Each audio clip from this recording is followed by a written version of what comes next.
14h30, c'est le moment de notre rendez-vous avec Yasmine Abdel-Fadel, que je joins dans les studios de Cube. Bonjour Yasmine. Bonjour Marianne. Un mot sur Dominique Olivier, numéro 2 à la Ville de Montréal. Elle démissionnerait dans quoi, une demi-heure maintenant. Est-ce que ça te surprend?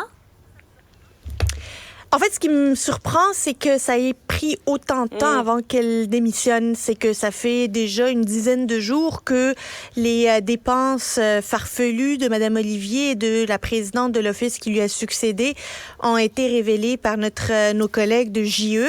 Ouais. Et Madame Olivier s'est défendue comme si il y avait rien là au début, puis ensuite dire, ben oui, j'ai peut-être manqué de jugement lors de mon souper d'huîtres, mais on avait encore Mme Plante qui était en train de l'appuyer, en train d'appuyer la présidente de son comité exécutif. Or là, mercredi, on va annoncer aux Montréalais une hausse des taxes municipales. Et ça va être Valérie Plante qui va devoir le faire parce que Mme Olivier ne sera pas là. Elle va avoir annoncé sa démission. Alors, Valérie Plante va devoir justifier une hausse des taxes municipales après toutes les dépenses qu'on a vues à l'Office. Mme Olivier quitte pour son manque de jugement, soit, mais l'Office n'est toujours pas fermé. Sa présidente est toujours là. Son secrétaire général est toujours là. Il ne semble pas être dérangé par le scandale qu'a créé les révélations de JE.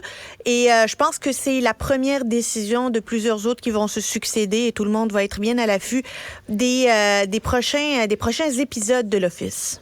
On va retrouver d'ailleurs notre collègue Yves Poirier qui est à l'Hôtel de Ville dans un peu moins d'une demi-heure. Parlons par ailleurs, Yasmine, de Catherine Dorion. Elle lance un livre où elle règle finalement ses comptes avec notamment Gabriel Nadeau-Dubois, avec les médias aussi.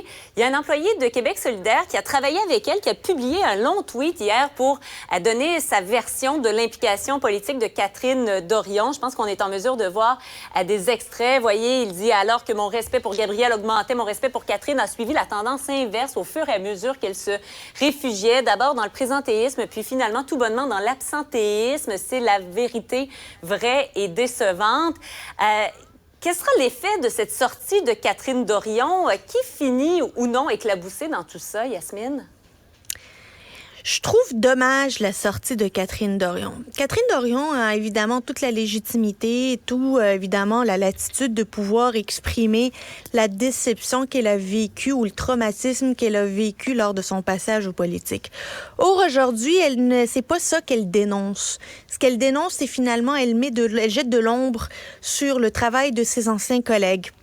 Gabriel Nadeau-Dubois, Québec solidaire, finalement comme si c'était devenu des complices d'un statu quo qui arrange les élites, qu'ils ont réussi à être avalés par cette machine politico-médiatique, qu'aujourd'hui il n'y a plus de place pour être irrévérencieux comme elle le dit, il n'y a plus de place pour faire avancer des dossiers. Or, ses collègues à tous les jours se présentent dans des commissions parlementaires, le co-porte-parole de Québec solidaire, Gabriel Nadeau-Dubois, fait avancer des dossiers, se bat corps et âme pour des dossiers que Québec solidaire a à cœur. Est-ce que quelqu'un peut reprocher à Manon Manchet de déconnecter de la réalité? Vraiment? Et Catherine Dorion, depuis qu'elle a quitté la politique, quelle voie a-t-elle trouvé de meilleure que la politique pour faire avancer ces idées-là?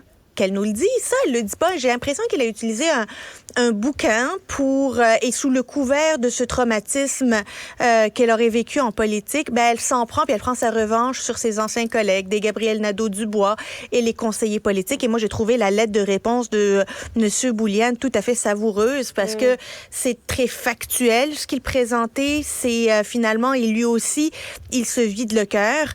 Ouais. Et au bout du compte, ce que je me rends compte, Marianne, c'est que Québec solidaire, c'est devenu un vieux parti qui a des belles-mères qui sortent publiquement pour pouvoir le critiquer. Finalement, Québec solidaire est devenu un vieux parti. C'est ça la conclusion de la sortie de Catherine Dorion. Oui, pour le meilleur et pour le pire. On te rejoint, Yasmine, dans les studios de Cube, tous les jours. Bon, on peut t'entendre, évidemment, dans le cadre de ton émission, mais on va pouvoir dorénavant t'y voir aussi en temps réel à la télé.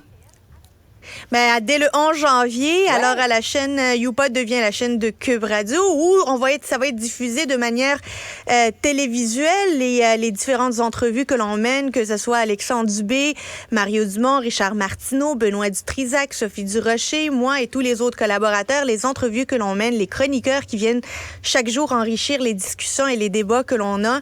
Ben, tout ça va être télévisé sur la chaîne YouPod qui va devenir une chaîne de Cube et je suis très contente de ce virage. Ça fait déjà plusieurs mois qu'on fait de la télé-radio dans le sens où tout ce qu'on fait est filmé, se retrouve notamment sur YouTube et sur différentes autres plateformes.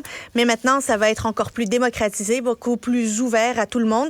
Et j'ai très hâte que physiquement, visuellement, on puisse démontrer tout le talent de nos équipes à Cube.